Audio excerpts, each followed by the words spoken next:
Hello and welcome to Nationwide on the network service of the NTA. We are really glad to have you join us once again. I am Lydia Odije Ochi. And now the details. The nation's security agencies say there is no cause for alarm and urge Nigerians to go about their lawful businesses without fear of any kind. Foreign partners are also advised not to work at cross-post purposes by creating unnecessary panic in the country. This was the message after an emergency national security meeting called by President Muhammadu Buhari with security chiefs and the leadership of the Nigerian police, which focuses on the current state of security in the country. We will bring you details of that in the course of the bulletin. With the commencement of electioneering campaigns towards the 2023 general elections and the need to consolidate on gains made in the fight against insecurity, the Nigeria Police and its partners are consolidating on achievements recorded so far in handling security operations. Now, the Police High Command is meeting in Owerri, Imo State, to review strategies towards successful 2023 elections as well as ongoing internal security operations. Let's now move on. President Muhammadu Buhari has joined other world leaders in congratulating Brazil's newly elected president, Luiz Inácio Lula da Silva, on winning a hard-fought divisive runoff election. In congratulating the new leader on staging an astonishing comeback after leaving office and serving jail term, President Buhari said he hopes that Lula as president will further enhance the excellent relations between Nigeria and Brazil. President Muhammadu Buhari leaves for London, United Kingdom, today for routine medical checkup. Statement by the Presidential Advisor on Media and Publicity, Femi Adesina, indicates that the president will return to the country in the second week of November.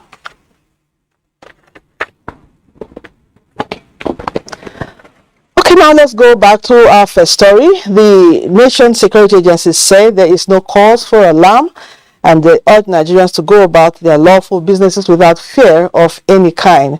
I told you earlier that our State House correspondent, Gideon Ifade, will bring us details.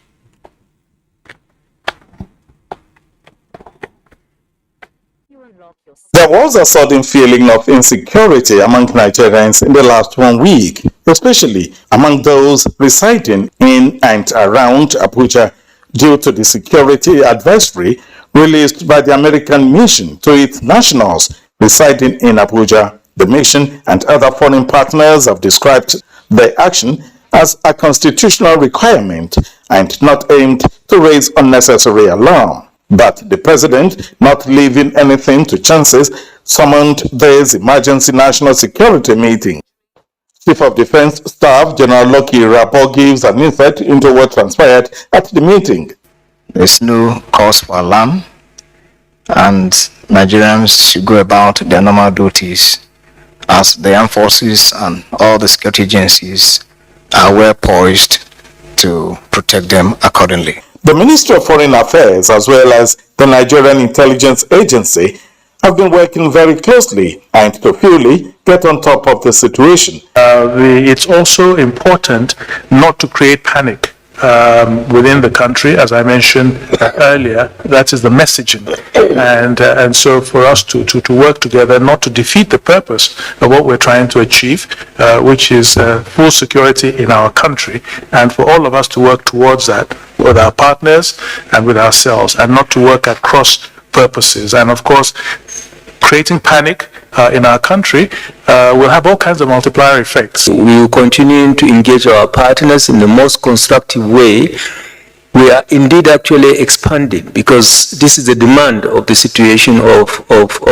the current times, to engage, to expand partnership, foreign partnership, and to work with countries, friends, associates, and to deal with situations, challenges that actually are not common to Nigeria.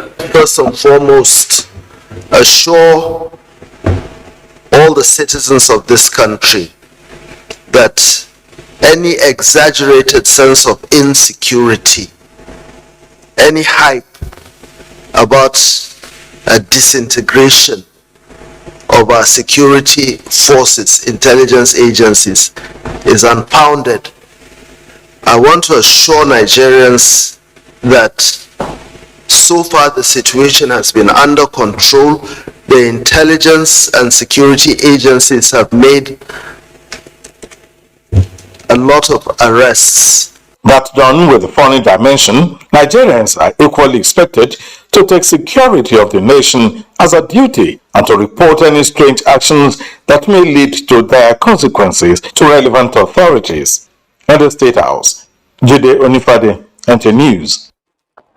More on security. In continuation of the onslaught against terrorist groups in the northwest, troops of 1 Division Nigerian Army on Operation Forest Sanity conducted clearance operation to some LOC government areas in Kaduna State, during which contact was made with terrorists.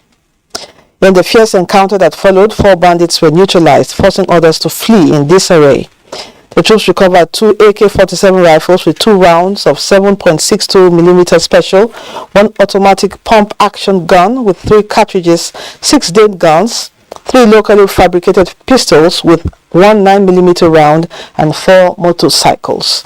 In a separate operation conducted by another fighting patrol team of 1 Division of Nigerian Army, troops along Sabon Birnin Zaltake, Ongwan Lima, Riyawa, and Tungan Madaki general area intercepted fleeing bandits from Kagi Hill. In the firefight that ensued, the troops neutralized 3 terrorists. The Chief of Army Staff, Lieutenant General Farouk Yahaya, and the General Officer commanding 1 Division, Nigerian Army, and Force Commander Operation Well Punch, Major General T.A. Lagbaja, have commended the troops for their gallantry and urged them not to relent until terrorism and other criminalities are brought to an end in the region. Following the failed mission of terrorists on 221 Battalion Cantonment Wawa, New Busa, Niger State, in the early hours of Sunday morning, combined efforts of the Joint Task Force and youths in the area have paid off. This is with the arrest and dislodgement of some men, a few of them with gunshot wounds, who were apparently trapped in the woods and came out to look for food. Correspondent Kabir Abdullahi in New Busa reports that the terrorists who were arrested at different locations, including Gada Village, Oil Bush, were handed over to the military at Wawa Police Station. As at the time of filing the report, the Nigeria military is yet to make official statement to this effect.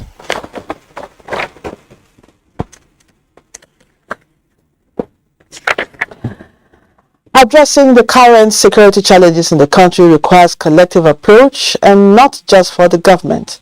To this end, the National Vigilante Group is coordinating its members nationwide to always provide credible information to the security agencies.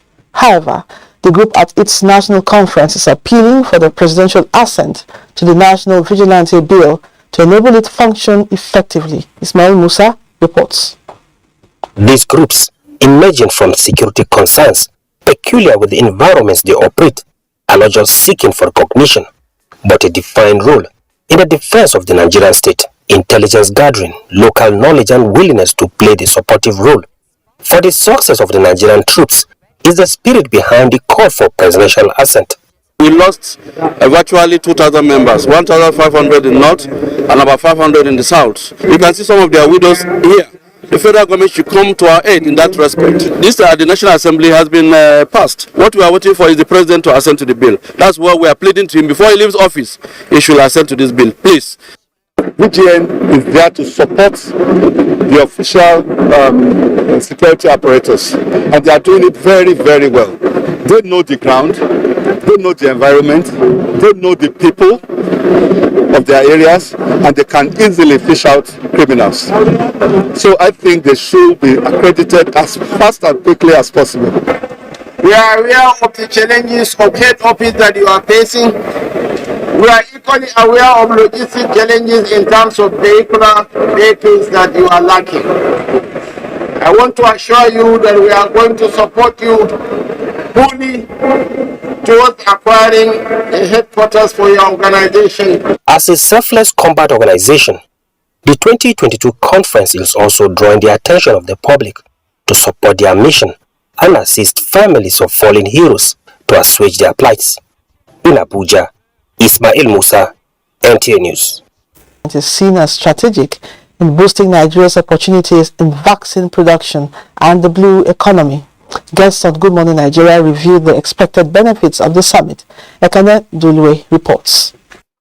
The COVID-19 pandemic that ravaged the world in 2020 exposed global unpreparedness to deal with diseases of such proportions. Issues of vaccine inequality saw developing countries at the mercy of the developed world for vaccine supply. The first bio-summit in South Korea, involving Nigeria with 5 other African countries, focused on enhancing disease control capacities. WHO has already earmarked about 5-6 countries in Africa who will be able to use the new mRNA vaccine technology to be able to produce vaccines, not only now against COVID-19, but any future outbreak. It was not just about vaccines. President Buhari was also able to secure partnerships with South Korea in repair of the Kaduna refinery, enhancing Nigeria's blue economy and exchange of technology.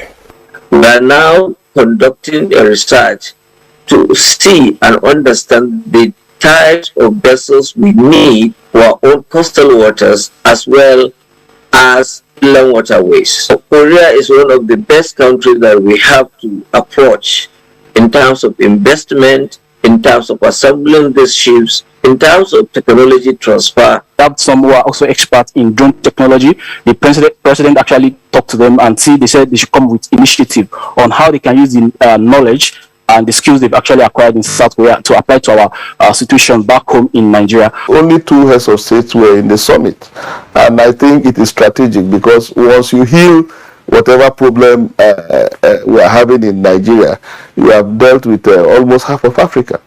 Negotiations with South Korean partners over. Next is implementation. The guests are hopeful that the outcome will provide the much-needed respite for the Nigerian economy. Ekene Ndulwe, NTA News. The ECOWAS Sustainable Energy Forum 2022 has opened in Abuja with focus on building the structure for moving the sub-region from resilience to seamless energy transition. Kevin Ebonaye reports that the Renewable Energy Policy document of the Commission is up for assessment at the forum. Renewable energy policy is an integral component of the ECOWAS Agenda 2030 on energy transition, which seeks to partly fulfill the regional commitment to climate change policy and also expand the energy mix to increase more access to clean and affordable energy for the region's vast rural population. The forum, being attended by experts from ECOWAS member states, will evaluate all the available options, with particular focus on how to increase investment in renewable energy and link private sector players in the sub-region with international funds operators to boost the sector. For Nigeria, the ECOWAS Renewable Energy Policy, expected to come on stream early next year, is coming at a time the country is fast-tracking its energy transition plan to tackle energy poverty. While Nigeria led the charge in becoming the first African country to develop such a detailed energy transition plan, we know the captured ambitions are not unique to us. Though our contribution as a continent to global emission is insignificant, it is clear that we remain committed to limiting emissions even as we develop, for example, by increasing the share of renewable energy in our energy supply mix. To date, only half of ECOWAS citizens have access to modern energy service.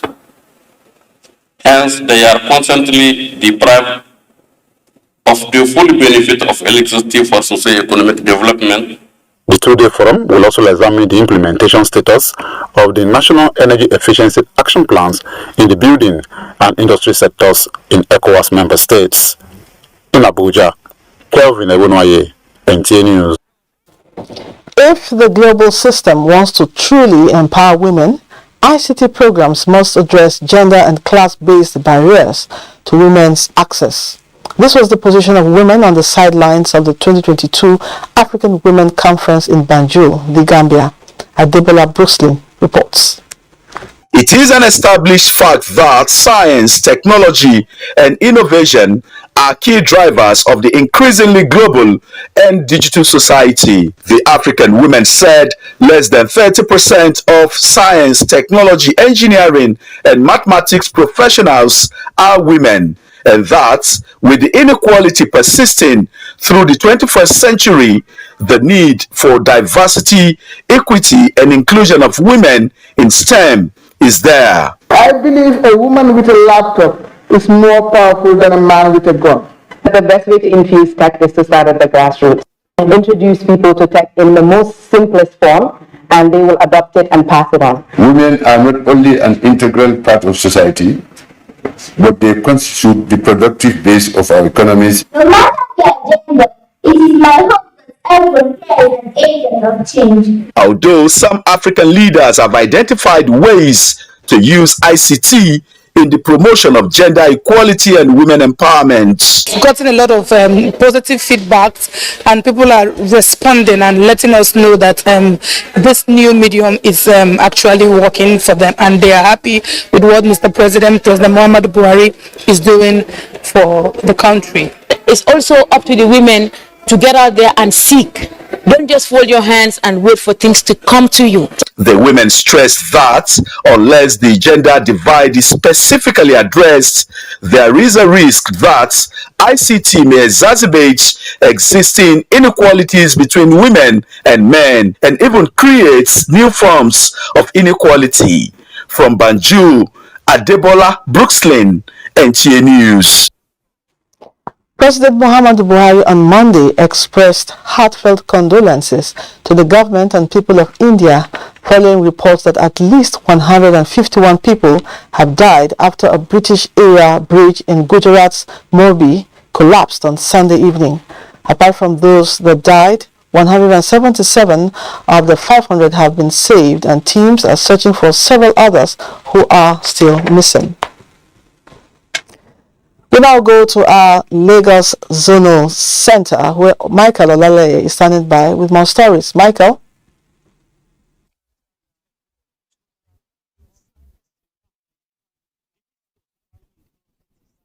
(177)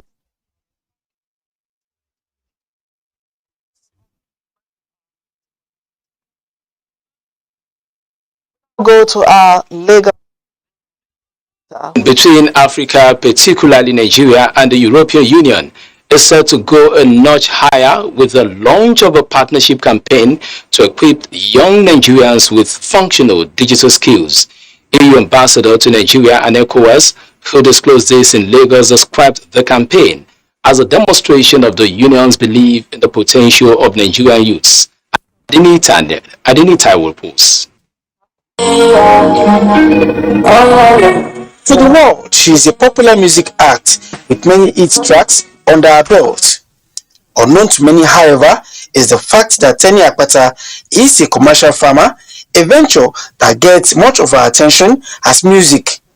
There's capacity, there's human force, there's workforce, and we have good soil to grow these things. So what is the problem? Education, educating people, helping them, giving them the support. A success in agriculture, along with that of a few others like Frederick, a 32-year-old shoe manufacturer, and Ogola Kange, a food processing entrepreneur, is the inspiration behind this partnership campaign launched by the European Union to facilitate a quantum leap into a digital future for Nigerian youths. And if with the right environment, with the right skills, with the right help, you can make it. You don't need to go to Europe or elsewhere to change your life, to change your life of your community. It is possible to do things here in Nigeria. That's the message.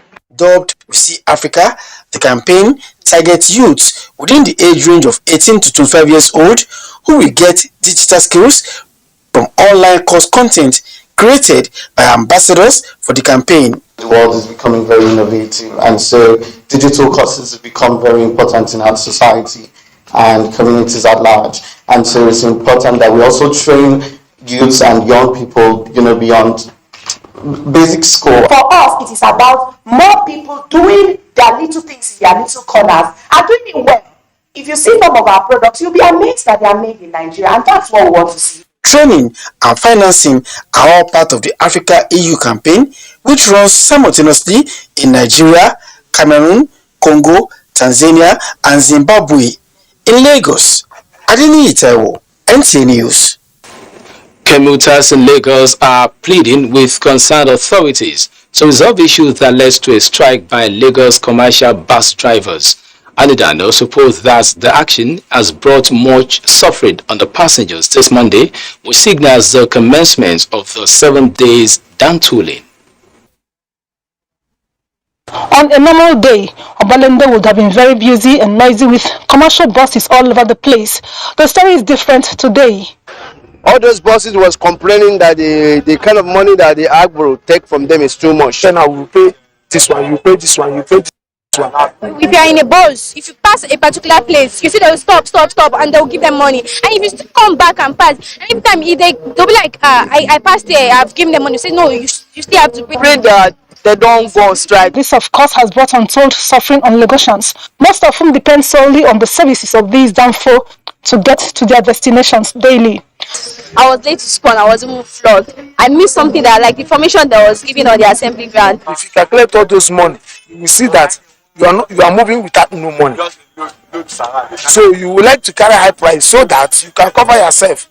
Only few shuttle buses, popularly called Korobe, were around, and the chairman says it is because they are regulated. Even with that, commuters are not sure what would happen next at the close of work today and days to follow. In Lagos, Annie Daniels, NTA News. Do not forget to follow this news broadcast live on our website at nta.ng/live and on our other social media handles displayed on your screen for updates. Time for some messages, and when we return, Nationwide continues from our Sokoto Network Center, where Sadia is standing by.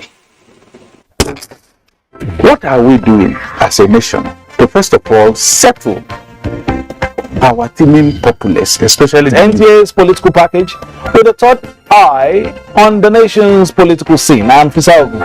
Well, you have to be very careful giving space to people who are obviously sponsored to further the agenda of some other groups. A lot of questions. A lot of questions in a closed door sessions. Some of these issues, some of the problems bedeviling their. In fact, between June 1st and July 17, 19.something billion has left the coffers of the NDDC. I can say my constituency, they need everything because we don't have anything.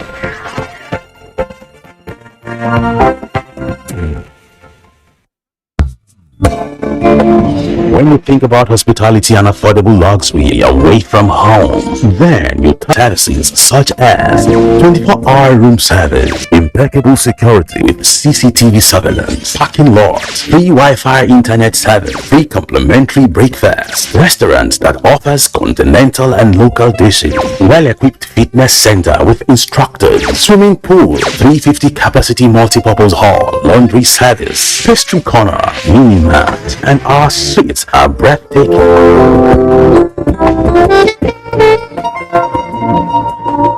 For reservation, locate us at plot 1710 Tafawa Balewa Way, Area 3, Garikia, Abuja. Crown Ultimate Hotels, the ultimate place. Nigerians, elections are here again. Let us shun violence. Let us play the game according to the rules. Do not be a thug. Say no to violence. Let's rise and defeat violence, crime, and sabotage against the peace of our nation. Nigeria is the only country we have. We must do everything to keep pulpit united. We must use hate speech, religious bigotry, and any act that tends to divide us as a nation. Watch out for strange gatherings and suspicious movements. Restrict access to sensitive documents and data, the disclosure of which may damage national security. Educate your staff and family, particularly on measures to safeguard information and report security breaches. Apply relevant legal security guidelines to protect yourself and your neighbors. Due to misinformation and wrong choices, some idle persons resort to vices in their greed to get rich quick. They resort to kidnapping, killings for rituals, and other heinous crimes. Avoid wrong use of the social media. Before you broadcast that false message, think twice. Ask whether it will promote peace or violence. For safety at home, still be security conscious. Educate your household on safety tips. Report all suspicious movements and persons to the security agencies nearest to you. Be a good citizen. Be patriotic. To pass security information, please call 0813-222-2105, 0915-339-1309, 0908-837-3514, or send a mail to dsspr@dss.gov.ng. This message is from the Department of State Services, DSS.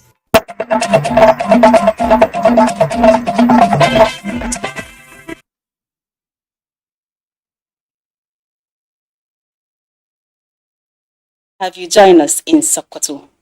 Sokoto Police Command has arrested Nasiru Idris of Sabambirin local government area in possession of 101 permanent voter card. State Commissioner of Police Muhammad Hussein Gumel disclosed this while briefing newsman Shehu Muhammad Detti reports.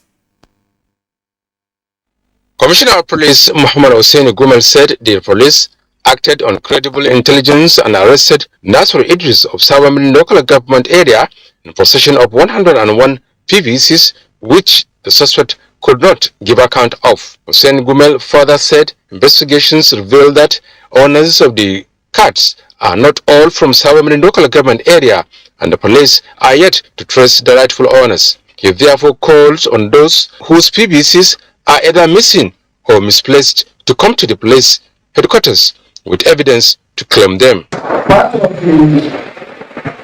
commitment of Sokoto State Police Command was supporting the independent National Electoral Commission and in conducting free, fair and credible elections and to ensure the integrity of the electoral processes.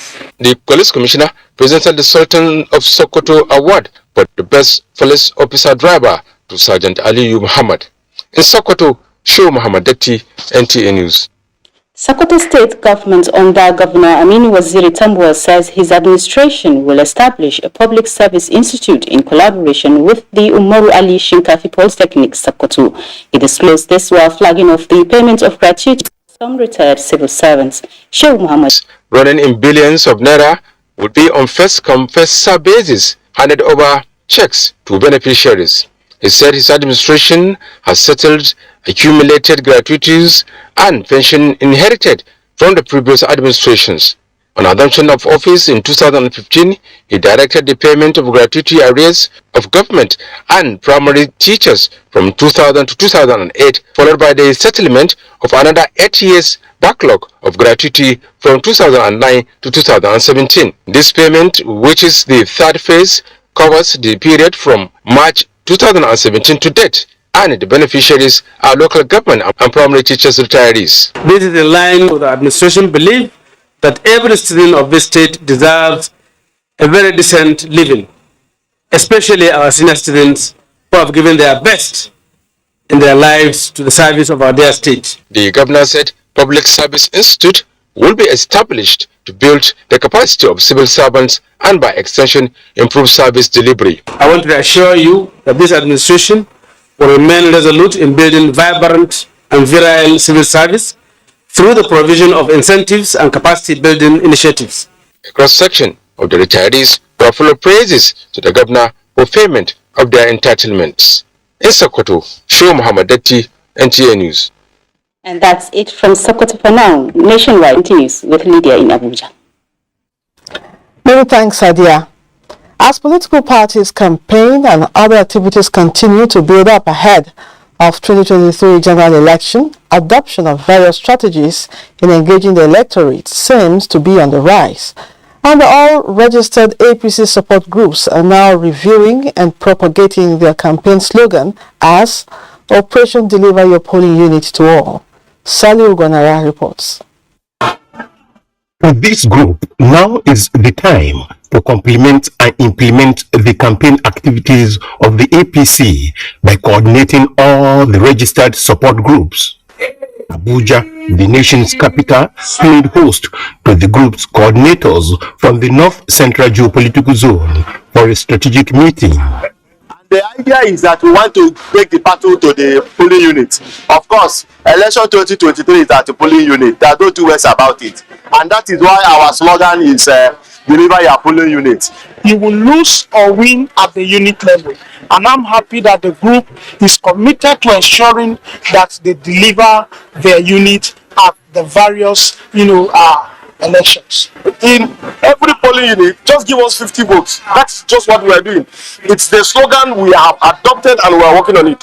The influx of more political support groups willing to propagate the progressive political ideology through the Tinubu Shetima candidacy, stakeholders here agreed is an advantage.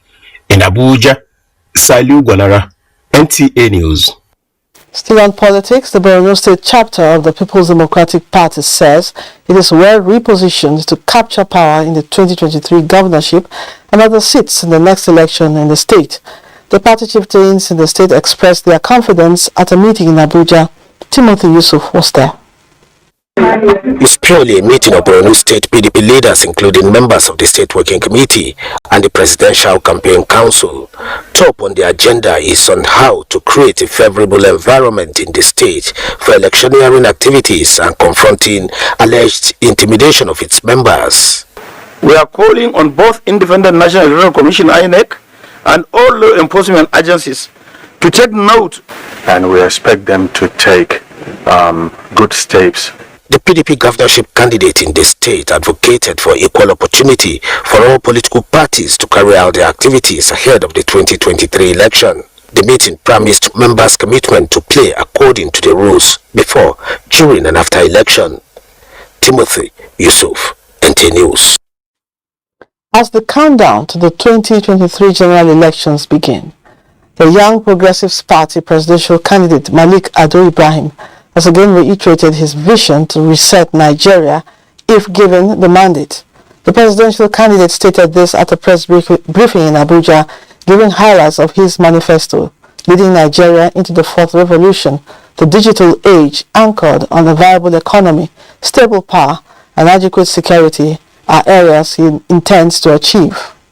That we must go for those three tenets of security, power, and use that to get better jobs. And in those two elements, there are jobs to be created. So I pray that where people are listening and seeing what we're talking about as a party, that the modern changes, progressive changes that YPP wants to bring into play, we're not, again, fighting the government of today. We are trying to get a better tomorrow, and we want to make that very clear to our citizens that Ado Ibrahim emphasized that his leadership style will be completely inclusive, bold, and representative of all that is great about Nigeria. Citizen Center for Election Monitoring and Observation, a civil society group, says the Independent National Electoral Commission (INEC) needs to be proactive in checking unguarded utterances from political actors in order not to polarize the polity and scuttle hate-free elections. Director of the group, Dr. David Israel, gave the indication at a press conference in Abuja. Ikechukwu Ndukwe reports.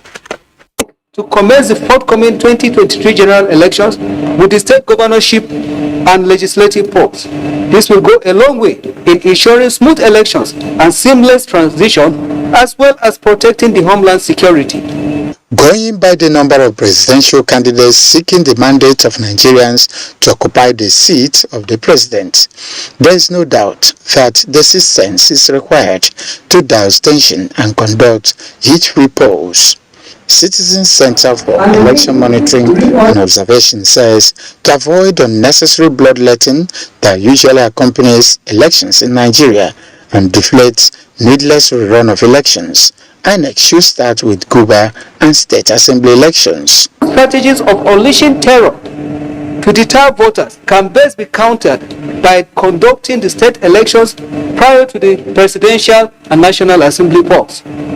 The teeming masses shall own the process and wholeheartedly participate if the order of elections is tilted in favor of the gubernatorial and state legislative polls that are by far much more closer to them than the federal elections.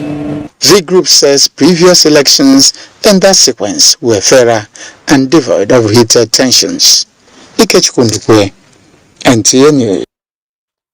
The National Orientation Agency (NTA) has expressed concern over the increased rate of flood disaster in parts of the country, with a renewed commitment to public enlightenment campaign on remediation.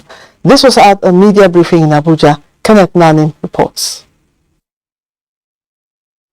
Statistics by the National Emergency Management Agency (NEMA) indicates that flood disaster ravaging parts of the country has claimed over 600 lives, with 2,400 persons injured, while 1,320,518 persons have been displaced.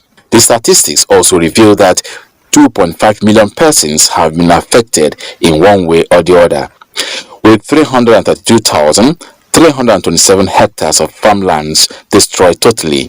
82,052 houses have been partially damaged, while 121,318 houses have been destroyed beyond repairs. The National Orientation Agency is concerned. In Bayelsa State alone, over 700,000 persons have been displaced in over 300 communities in all the 8 local government areas of the state. And quite disturbingly, even corpses have been washed out from their graves. What needs to be done is for local government and the community leaders to ensure that those whose sources of livelihood were affected are given psychosocial support. Noting the efforts put in place with regard to the early warning signs by NIMET, yet the flood disaster is inevitable in some states. Our mandate requires the agency to encourage people to actively and freely participate in discussions and the decisions on matters affecting the general welfare of all Nigerians and indeed our dear country. However, the agency says it will continue to play its part in public sensitization, ensuring support mobilization to the affected persons and areas through relevant authorities. Kenneth Nanim, NTA News. It's still nationwide. We now join Felicia in Jos to bring you more stories from that zone. Hello, Felicia. From that zone. Join us in Jos. In his administration's continuous efforts to ensure access to quality and affordable drugs to citizens, Governor Simon Bakula has signed into law the Plateau State Drugs and Medical Commodities Management Agency Bill 2022. Priscilla Grumnan reports. Giving a synopsis of the bill, Commissioner for Justice Chrysanthus Amadu explains that the Drugs and Medical Commodities Management Agency Bill 2022 provides for 11 parts and 50 sections.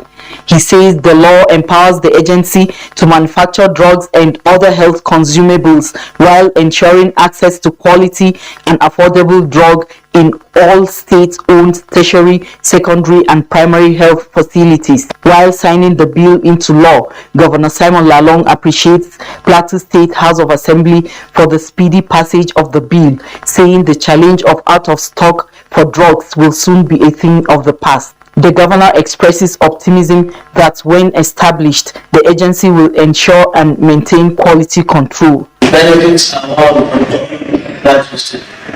Mine is to pray that as we go into implementation, we observe all the rules so that people will enjoy the benefit of this law.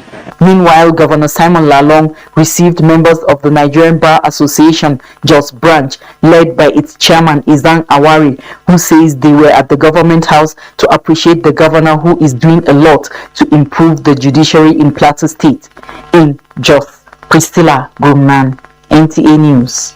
Plateau State government has approved more than 1.5 billion naira for the completion of various ongoing projects in the state.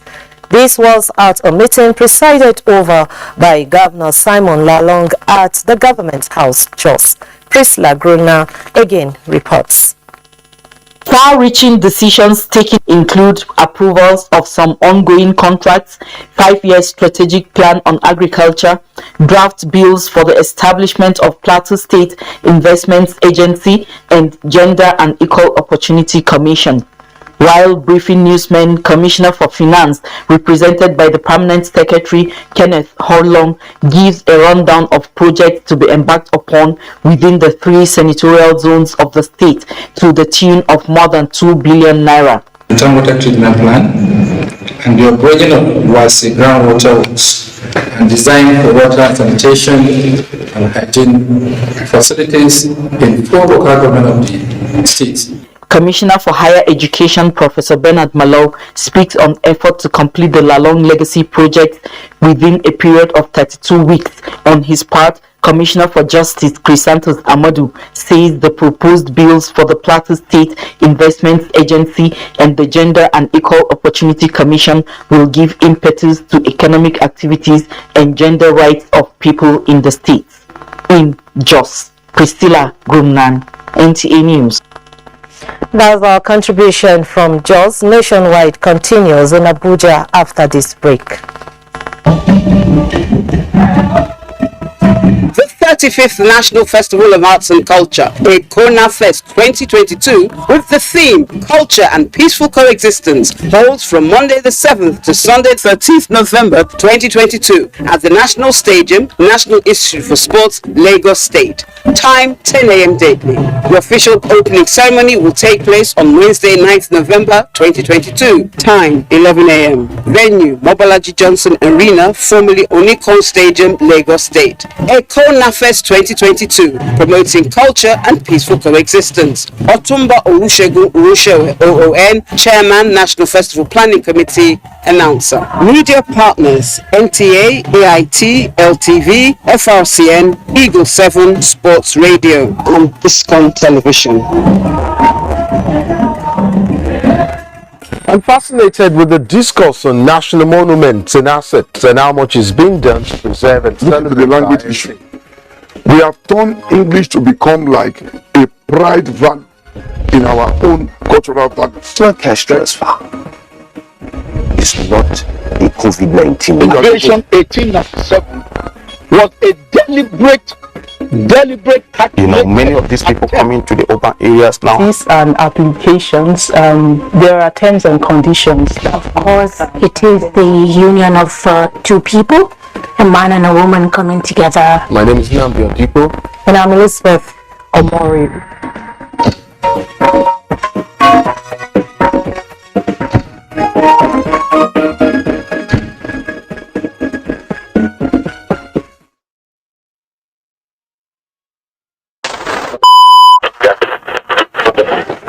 Good morning, Nigeria.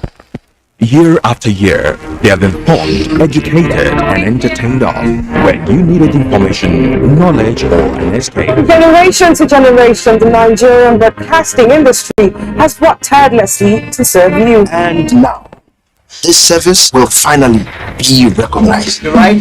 This November, broadcasters all over Nigeria will gather for the maiden edition of the Nigerian Broadcasting Awards, an award ceremony set to reward hard work and unflinching excellence in the broadcast media.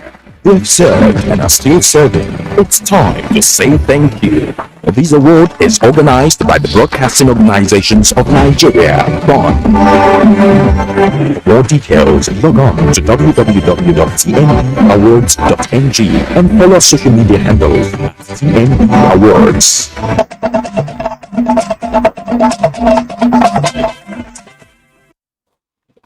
Welcome back. The effective utilization of the non-intrusive inspection regime is not only assisting the Apapa Command of the Nigeria Customs Service to check illicit trade and fast-track clearance, but also reducing loss of revenue. This and other measures, the area controller Yusuf Malanta says, contributed to the 30% increase in revenue collected between January and September 2022, in which the command raked in 790 billion naira. Michael Olale has more. Lying here are more than 35 containers with items contravening import and export procedures. But the most disturbing among them are 12 conveying unregistered pharmaceutical products, in which most are either expired or without certification. The customs said they came in from India and Pakistan, but the plus to the anti-smuggling drive of the Apapa Area Command is that its various layers of control, aided by fortified forensic manifest management, makes it easy for illicit trade to be tracked before declaration are lodged. You should always be guided by the law and regulations of the land. The zero-tolerant approach of the Apapa Command has not only aided in raking in more than 12 billion naira from export and import infractions within the period under review, but increased revenue generated to the tune of 790 billion naira, showing a markup of 181 billion naira compared to 2021. The controller is optimistic that things will only get better because of the availability of scanning equipment that will block loopholes and enhance security. If we can optimize our system and the terminal operators can key in with optimum delivery process, I think we can have at least 300 to 400 containers scanned per day. While advising importers to toe the path of truthful declaration, the controller commended the efforts of the Controller General of Customs for stimulating the change process through the provision of enabling platforms. In Lagos, Michael Olale, NTA News. The Nigerian military says it will continue to improve facilities at its educational institutions to enhance the welfare of soldiers and officers across the country. The Commanding Officer, Administration, Defense Headquarters, Garrison, Navy Captain Hassan Dogara stated this in a message at the commissioning of a remodeled laboratory project executed by the 2022 alumni of the Army Secondary School, Mogadishu Cantonment, Abuja. Defense correspondent Ismail Musa has more details. Brief was symbolic and expected to impact on many positively on the educational system. Class of 2002 alumni of the Army Day Secondary School, Mogadishu Cantonment, Abuja, handing over newly renovated and remodeled chemistry laboratory in the school, commemorating the 20th anniversary of graduating from the institution. The investment in the school that has been put by your senior colleagues meant that you have no choice but to make sure you excel even better than them. And the only way you could do even better is for you to take advantage of the facility that has been put in place for you. Focusing on renovating a chemistry lab in the